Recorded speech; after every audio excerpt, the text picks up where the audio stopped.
এই যে সুরেশ, আজও দেখি তোমার কুড়াল থামেনি। তুমি তো একদিন না একদিন বনটাই শেষ করে ফেলবে। এত পরিশ্রম করো কেমনে? বলো তো। না গো দাদা, যত গাছ কাটি ততই নতুন চারা লাগাই। প্রকৃতির সঙ্গে লড়াই নয়, তাকে ভালোবেসেই তো বেঁচে আছি। আর পরিশ্রমের কথা বলো, জীবন যতক্ষণ আছে পরিশ্রম তো করতেই হবে, না হলে পেটে খাবার যাবে কিভাবে? কিরে সুরেশ, কাঠ বিক্রি কইরা তুই তো বড় লোক হয়ে যাইতে পারস রে। একটু যদি অসৎ পথে চিন্তা করস তাইলেই বড় লোক হয়ে যাবি। না না না না, অন্যায় করে পেট ভরলে সেই ভাত গলায় আটকে যায়। আমার ভাগ্যে যতটুকু আছে তাতেই আমি খুশি। খারাপ কাজে বড় হতে চাই না আমি।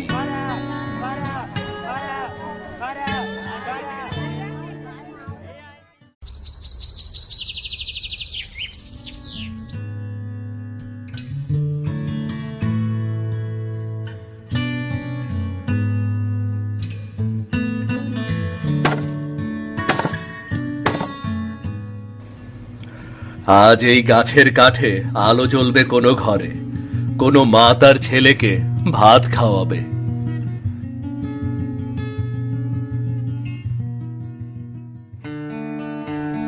এই আকাশের নিচে কেউ কি আমার কথা ভাবে? হয়তো না, তবু এই প্রকৃতি তো আমার সঙ্গী।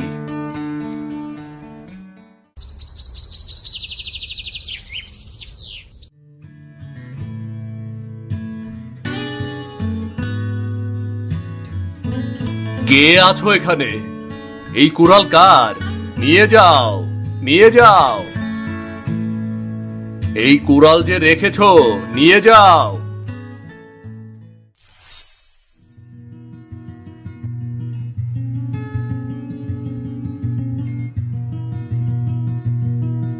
কে এই মেয়ে?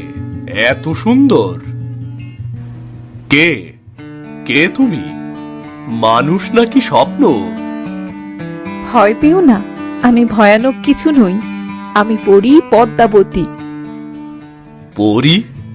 আমি তো শুধু গল্পে শুনেছি, কখনো দেখিনি। তুমি কেন এসেছো আমার সামনে? তুমি যে সোনার কুড়ুল দেখলে, সেটা আমিই রেখে গিয়েছিলাম। আমি চেয়েছিলাম দেখতে তুমি কেমন মানুষ। কেউ যদি হঠাৎ সোনা পায়, লোভে কি তার নিজের সততা হারায় কিনা। আমি পরের জিনিস নিতে পারি না। আমার কুড়াল লোহার, সোনার কুড়াল আমার নয়। আমি কেন নিতে যাব এটা? তুমি জানো, মানুষ হলে সবাই এমন ভাবে ভাবে না, বেশিরভাগই লোভে পড়ে যায়। লোভে সুখ থাকে না।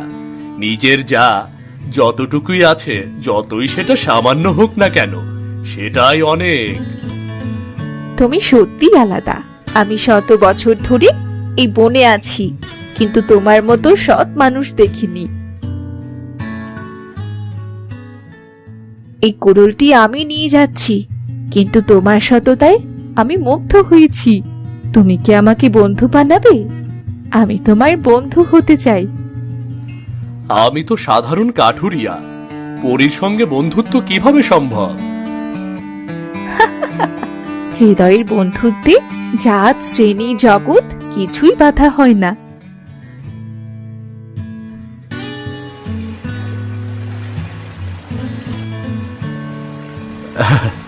যে সত্যকে ভালোবাসে, তার সঙ্গেই স্বর্গ এসে মিশে যায় পৃথিবীতে। তোমার এমন সুন্দর কথা শুনতে খুব ভালো লাগে। তুমি এত ভালো কথা কিভাবে বলো? কথা তো মনেরই অংশ। মানুষের মন যেমন, তার মুখের কথা সেভাবেই বেরিয়ে আসে।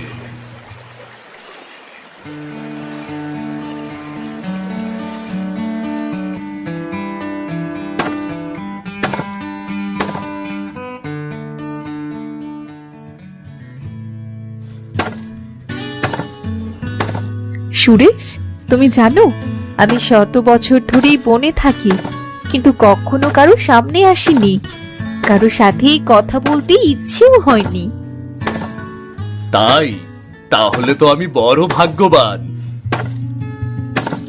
ভাগ্যবান তুমি নও, ভাগ্যবান আমি নিজেকে মনে করছি তোমার মতো একজন সৎ মানুষই দেখা পেয়ে। তুমি সত্যি অন্যরকম। আমি শুধু একজন সাধারণ মানুষ। আমার জীবন কষ্টে ভরা। আমার আপন বলতে কেউ নেই। ছোটবেলায় বাবা মা মারা গেছে, তারপর এখানে ওখানে খেয়ে না খেয়ে বড় হয়েছি। এখন নিজে পরিশ্রম করে খাই আর একা থাকি আমি। কি বলেছি তোমার কেউ নেই? এই যে এখন থেকে আমি তো আছি, আর কখনো বলবে না যে তোমার কেউ নেই। তুমি কি সত্যি আমার সাথে থাকবে, নাকি কখনো ছেড়ে চলে যাবে? না, আমি কখনো তোমাকে ছেড়ে যাব না সুরেশ। আমি তোমাকে আসলেই ভালোবেসে ফেলেছি সুরেশ। দুজনের মধ্যে এভাবেই ধীরে ধীরে বন্ধুত্ব গাঢ় হয়ে ভালোবাসায় রূপ নেয়। পদ্মাবতী সুরেশকে বনের নানা গাছের গুণ শিখিয়ে দিত। কোন গাছের ছাল দিয়ে ওষুধ হয়, কোন ফুলের গন্ধে বন্য প্রাণী দূরে থাকে। আর সুরেশ পদ্মাবতীকে শেখাতো মানুষের গল্প, গ্রামের জীবনের কথা, মাটির ঘরের সুখ দুঃখ। গ্রামের মানুষেরাও মাঝে মাঝে অবাক হয়ে দেখত সুরেশ আগের চেয়ে কতটা আনন্দে আছে। এই সুরেশ, দেখি তোর মুখে এখন রোদ উঠেছে রে। কিসের এত আনন্দ? জীবনটা ছোট, কিন্তু তাতে যদি একটু ভালো লাগা মেশে, তবে সব কষ্ট নিমেষেই দূর হয়ে যায়। কি, কারো প্রেমে পড়েছিস নাকি রে? প্রেমে পড়েছিস কারো?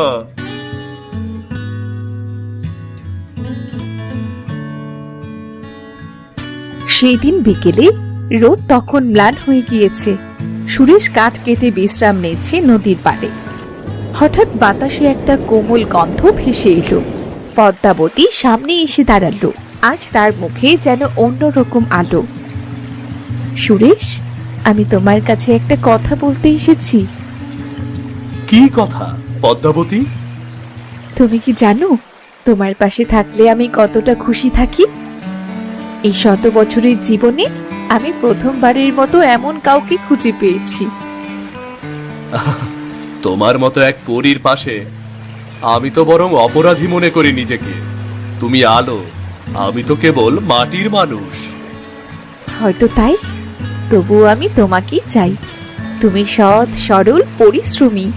এই পৃথিবীতে এমন মানুষ খুব কমই পাওয়া যাবে। আমি তোমার সঙ্গে জীবন কাটাতে চাই সুরেশ। তুমি তুমি কি বলছো? আমার তো কিছুই নেই।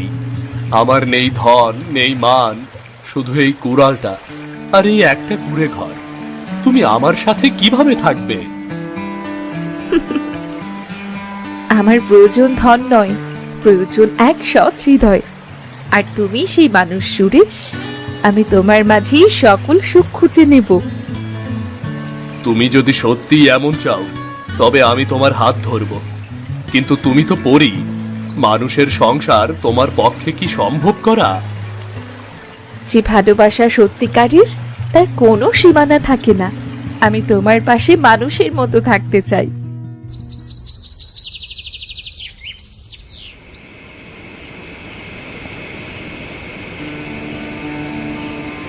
সুরেশ গলায় পরিয়ে দিল একটি সাধারণ সুতোর মালা। তাতে গাঁথা ছিল কিছু বনফুল। আর পদ্মাবতী মাথা নিচু করে মৃদু হাসল। সেদিন থেকেই তাদের কুড়ে ঘরে শুরু হলো এক নতুন জীবন।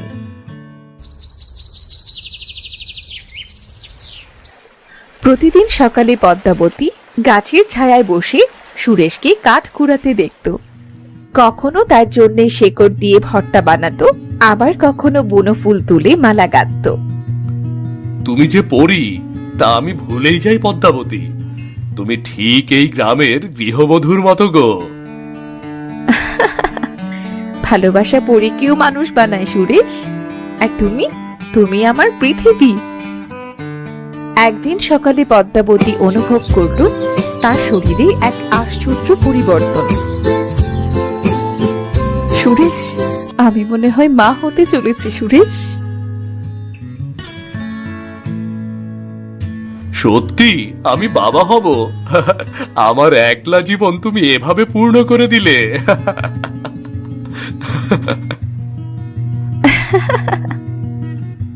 মাস কেটে গেল। অবশেষে এক ঝড় বৃষ্টির রাতে যখন বাইরে আকাশ গর্জন করছে, কুড়ে ঘরের ভেতরে শোনা গেল এক নবজাতকের কান্না। সুরেশ, তোমার ঘরে কন্যা সন্তান এসেছে। সুরেশ ছুটে এসে ছোট্ট শিশুটিকে কোলে তুলে নিল।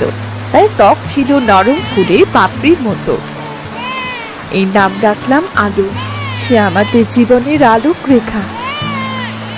আলো? হ্যাঁ, আলো। ও আমাদের জীবনের আলো। সেই দিন থেকে কুড়ে ঘর ভরে উঠল হাসি, কান্না আর মায়ায়। পদ্মাবতী তার মেয়েকে গান শোনাতো, কখনো জোনাকিদের দেখিয়ে বলতো, ওরা তোমার বন্ধু। সময় গড়াতে লাগলো, আলো ধীরে ধীরে বড় হতে লাগলো, আর তার মধ্যে ছিল মায়ের রূপ, বাবার সরলতা। কিন্তু পদ্মাবতীর মনের মাঝে এক অজানা অশান্তি জেগে উঠত। চাঁদের আলোয় নদীর ধারে বসে সে অনেক রাত চুপ করে থাকত। কি হয়েছে পদ্মাবতী? তুমি যেন দূরে সরে যাচ্ছ আমার থেকে। সুরেশ, আমি তোমার সাথে মানুষের মতো আছি ঠিকই, কিন্তু আমার ভেতরে তো পরীর রক্ত বইছে। আমি তো পরী। আমার খুব ভয় হয় তোমাকে ছেড়ে, আমার মেয়েকে ছেড়ে, এই সংসার ছেড়ে যদি কখনো আমায় চলে যেতে হয়। এই কথা কখনো বলবে না। আমি তোমাকে কোথাও যেতে দেব না, কোথাও না।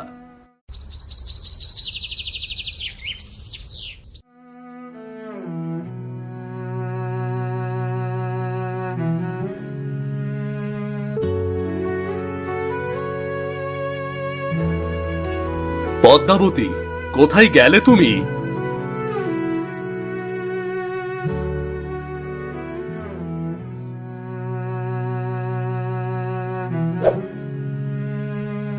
পদ্মাবতী, কোথায় তুমি?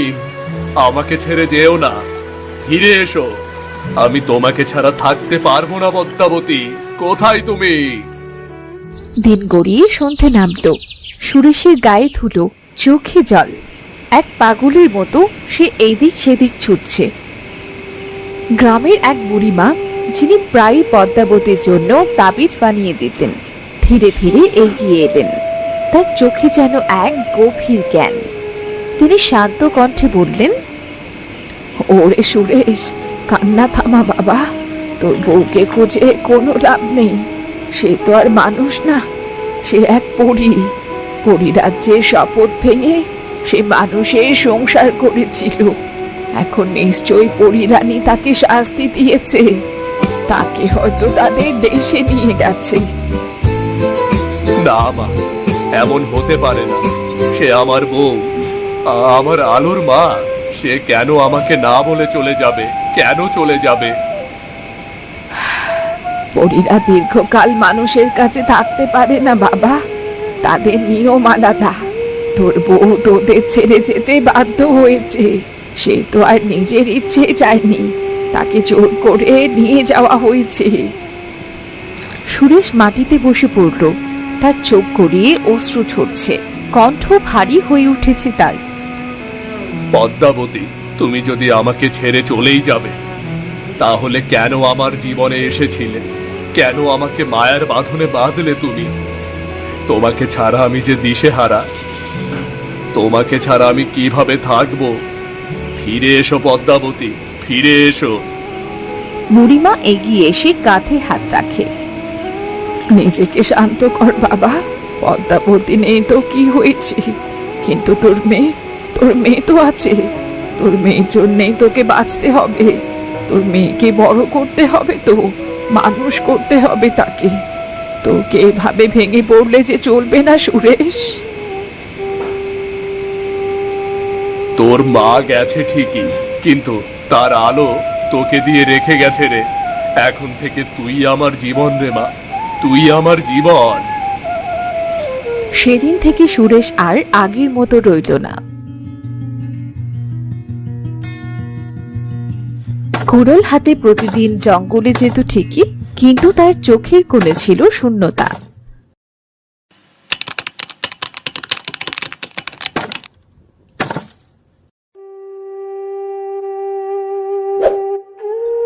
বাবা, তুমি হাত দিও না, আমি আছি তো বাবা। সুরেশ তাকিয়ে দেখে আলো যেন ঠিক তার মায়ের মতোই হয়েছে। জঙ্গলের কোন গাছ কি কাজে আসে সে সব কিছুই জানে। আচ্ছা বাবা, আমার মা কোথায়? মা, জানি না রে মা, আমি তোর মাকে হারিয়ে ফেলেছি। সুরেশ কোনো উত্তর দিতে পারে না। পরদিন সুরেশের পায়ের ব্যথার কারণে সুরেশ জঙ্গলে কাঠ কাটতে যেতে পারে না। বাবা, আজ আমি জঙ্গলে কাঠ কাটতে যাব। না রে মা, তুই পারবি না। আমি এখন বড় হয়েছি বাবা, আমি নিশ্চয়ই পারবো।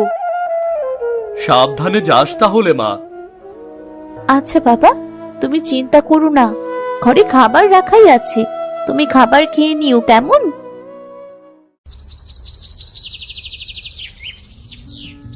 আলো কুড়াল নিয়ে জঙ্গলে যায়।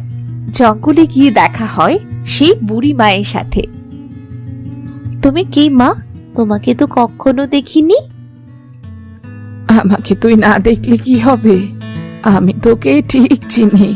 তুই সুরেশের মেয়ে, তাই না? হ্যাঁ, আমার বাবাই সুরেশ। তুই সুরেশ আর পদ্মাবতীর মেয়ে। আমি তোকে খুব ভালো করে চিনি। তুমি তো দেখছি সবকিছুই জানো। আচ্ছা, তাহলে কি তুমি বলতে পারবে আমার মা কোথায়? বলো না, আমার মা কোথায়? আমার মাকে দেখতে আমার ভীষণ ইচ্ছে হয়। আর আমার বাবা সারাক্ষণ মনের মধ্যে মায়ের জন্যে খুব কষ্ট পায়। হ্যাঁ হ্যাঁ, তোর মা কোথায় তা আমি জানি, কিন্তু সেখান থেকে ফেরা এত সহজ নয়। তুমি সত্যি জানো আমার মা কোথায়? তাহলে আমাকে সেখানে নিয়ে যাও, যত কঠিনই হোক আমি আমার মাকে সেখান থেকে নিশ্চয়ই ফিরিয়ে আনবো। বুড়িমা তখন আলোকে নিয়ে গুহার দিকে যায়। যেতে যেতে বলে, তুই এখন বড় হয়েছিস, সত্যিটা জানা তোর জন্য দরকার। তোর মা কোনো মানুষ ছিল না, সে একজন পরী। আর তোর বাবার সাথে বিয়ে হয় তাদের ঘরেই তুই জন্ম নিস। তোর বাবার কখনো সাধ্য নেই তোর মাকে ফিরিয়ে আনার, তবে তুই তোর মায়ের সন্তান। তোর শরীরে তোর পরী মায়ের রক্ত বইছে যে, আর তাই তুই পারবি তোর মাকে ফিরিয়ে আনতে। আলো সব কথা শুনে প্রচন্ড অবাক হয়, আর এরপর সে গুহার কাছে পৌঁছে যায়। সাবধান, এই গুহায় প্রবেশ করে প্রতিটা পদক্ষেপ খুব সাবধানে নিতে হবে। কোনো ভুল হলে শাস্তি ভোগ করতে হবে তোকে। এই বলে বুড়িমা আলোর হাতে একটা উজ্জ্বল পাথর দেয় আর বলে, কোনো পরী যদি তোকে ক্ষতি করতে চায় তাহলে পাথরটা সামনে ধরবি, সে তোর বশীভূত হয়ে যাবে। বুড়িমা, আমি তোমার কাছে চির ঋণী হয়ে থাকলাম। তোমার এই ঋণ আমি কোনো দিন শোধ করতে পারবো না। তুমি আমাকে আশীর্বাদ করো, আমি যেন আমার মাকে ফিরিয়ে আনতে পারি।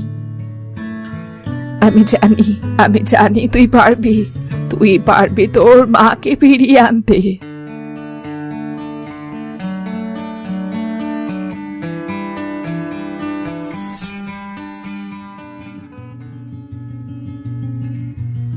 কি তুমি কোথায় যাবে?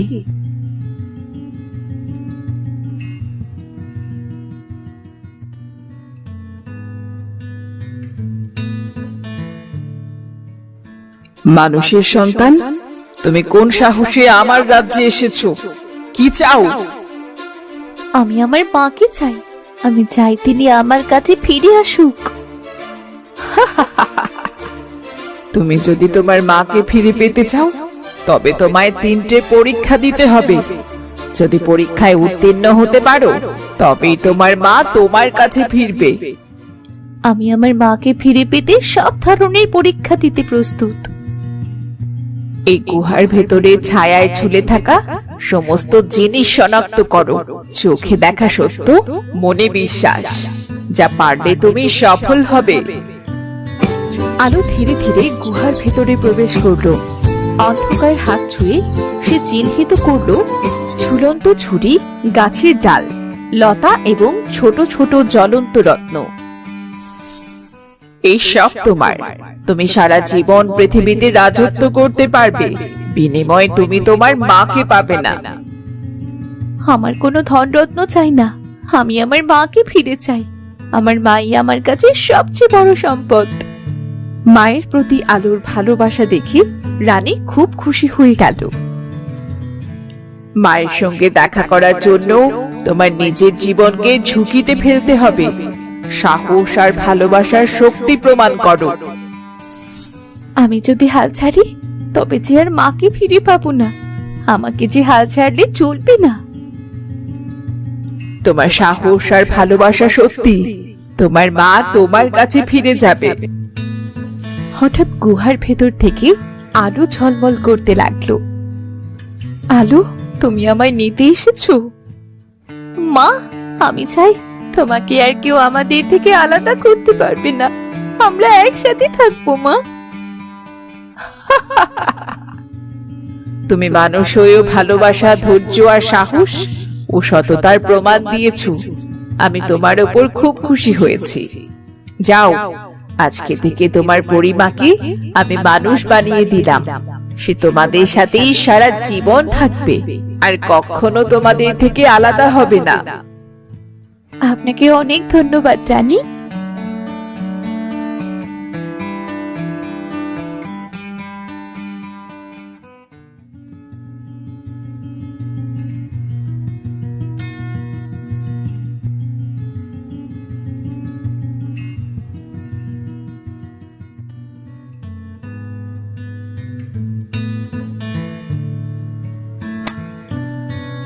হ্যাঁ, আমার মেয়ে আলো, তোমার সাহস আর ভালোবাসা আমাকে ফিরিয়ে এনেছে মা।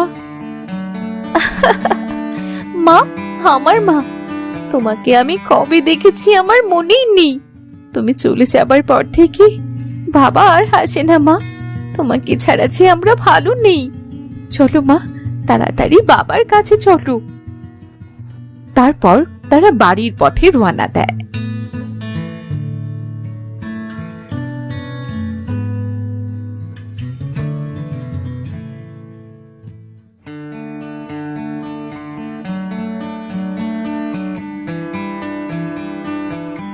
পদ্মাবতী, তুমি ফিরে এসেছো। কোথায় না কোথায় আমি তোমাকে পাগলের মতো খুঁজেছি। সেই যে তুমি হারিয়ে গেলে তোমার ছোট্ট আলোকে রেখে, তাকে বুকে নিয়ে আমি বেঁচে আছি তোমার প্রতীক্ষায়। মনের মধ্যে আশা মরে যায়নি আমার। সব সময় ভাবি মৃত্যুর আগে হলেও যেন তোমাকে আরেকবার দেখতে পাই, আমি আরেকবার দেখতে পাই তোমাকে। আমাদের জীবনে যা কিছু আনন্দ আছে সবকিছু আমাদের এই আলোর জন্যে। আমাদের মেয়ে আমাকে আবার ফিরিয়ে আনতে পেরেছে সুরেশ। আমি এবার মানুষ হয়ে ফিরেছি। আর কখনো তোমাদের ছেড়ে যাব না সুরেশ, আর কখনো না। তাদের কুড়ে ঘরে ফিরে এলো আবার সেই হারিয়ে যাওয়া সুখ। আলো দাঁড়িয়ে তার বাবা মায়ের হাসি মুখ দেখে আনন্দিত হয়। বাবা মা, আমরা আবার এক হলাম। আমাদের কেউ আর কখনো আলাদা করতে পারবে না। সত্যিকারের পুরস্কার কেবল ধন নয়, ভালোবাসা, সাহস আর সততা। আর আমরা সেই পুরস্কারই পেয়েছি।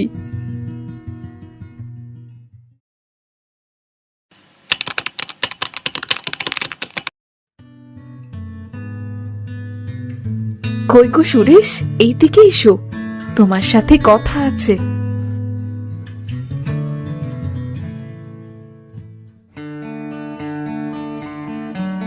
কি হয়েছে গো, ডাকছো কেন? এর মধ্যে কি আছে মা? আগে খুলে দেখো না কি। আচ্ছা মা, দাও আমি খুলছি। এ তো অনেক দামি মণিমুক্তা মনে হচ্ছে। হ্যাঁ, তাই তো। তুমি এগুলো কোথায় পেলে?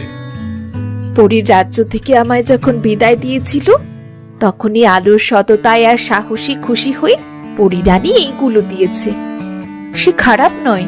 আমাদের পরীরাজ্যে একটা নিয়ম আছে, পরীরা কখনো মানুষের সাথে থাকতে পারবে না, তাই সে রেগে গিয়েছিল তোমাকে নিয়ে সংসার করার কথা শুনে। তবে তার মন ভালো। মা, এই মণিমুক্ত দিয়ে কি হবে? আমরা এগুলো দিয়ে কি করব?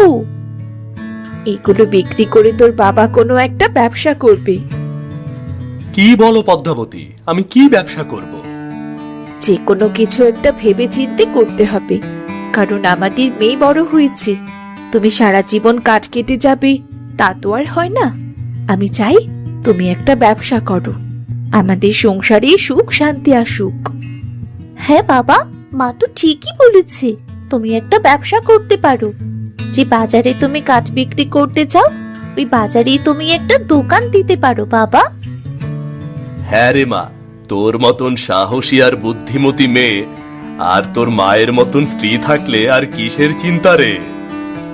তুমি কোনো চিন্তা করো না, তুমি শুধু কাজ করে যাও, আমরা তোমার সাথে আছি। বাবা, আমিও তোমার সঙ্গে দোকানে কাজ করব। আমরা একসাথে সফল হব বাবা। তুই তো আমার সবচেয়ে বড় সম্পদ রে মা। তোকে নিয়েই আমাদের যত স্বপ্ন, তুই তো আমাদের আলো রে।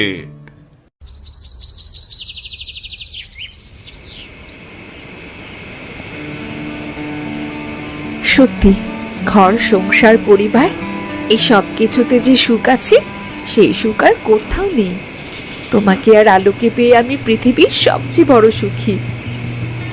জানো তো পদ্মাবতী, আমার ছোটবেলায় মা বাবা মারা যায়। নিজের বলতে আমার কেউ ছিল না, শুধু কাঠ কেটে নিজের দিন চলে যেত। আমার জীবনে কোনো আশা স্বপ্ন কিছুই ছিল না। তুমি আমার জীবনে আশার আলো হয়ে এলে। তারপর আস্তে আস্তে আমার ঘর পূর্ণ হয়ে গেল, আমাদের আলো এলো। স্বর্গ কেমন হয় তা আমি জানি না, তবে তোমাদের পেয়ে আমি যেমন আছি স্বর্গতেও বোধ হয় তেমনটি পাবো না গো। জানো মা, আমি আর বাবা যখন একা থাকতাম, বাবা কাজে চলে গেলে আমি সারাদিন বাড়িতে একাই থাকতাম। আমার ভালো লাগতো না, সব সময় তোমার জন্য কাঁদতাম আর ভাবতাম আমার মা কেন আমার কাছে নেই। আর এখন এখন তুমি আমাদের সাথে আছো, আমাদের সংসার এখন কত সুখী, তাই না বাবা? ঠিক বলেছিস মা, আমরা এখন সুখী পরিবার। আমরা একসাথে আছি, ভালোবাসায় একে অপরকে জড়িয়ে। পেটে ক্ষুধা নেই, এর চেয়ে বড় সুখের আর কি হতে পারে রে? আজকের এই দিনটি তোমার সততার ফল। সৎ লোকেদের সবসময় ভালো হয়, আর অসৎ পথে চললে সম্পদের পাহাড় গড়েও কোনো লাভ হয় না, তা ধসে পড়ে। এমন গল্প দেখতে আমাদের চ্যানেলটা সাবস্ক্রাইব করতে ভুলবেন না কিন্তু।